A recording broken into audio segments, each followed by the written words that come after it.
Nggak tanggung-tanggung, mungkin hampir 1 botol aku minum itu dalam 1 hari, nggak tanggung-tanggung. Cuma minum itu, minum obat juga tahan sekarang. Tidak ada cocoknya obat medis. Selama sakit itu apa saja penyakitnya? Ambil ya bang? Komplikasi deh. Jadi selama 1 tahun itu berapa botol itu dari selon? Yang nggak bisa dihitung. Nggak bisa dihitung deh.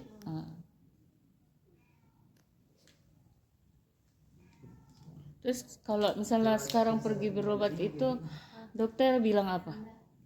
Sekarang nggak pernah lagi cek dokter bilang walaupun cuma demam sakit kepala tidak pernah. Cuma lari ke Raja Selun saja. Iya. Jadi Raja Selun ini benar-benar herbal luar biasa ya. Alhamdulillah.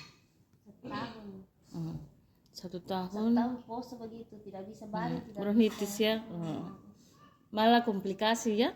Komplikasi asam lambung, bronkitis, dan 1 tahun ini alhamdulillah sembuh total ya. Iya.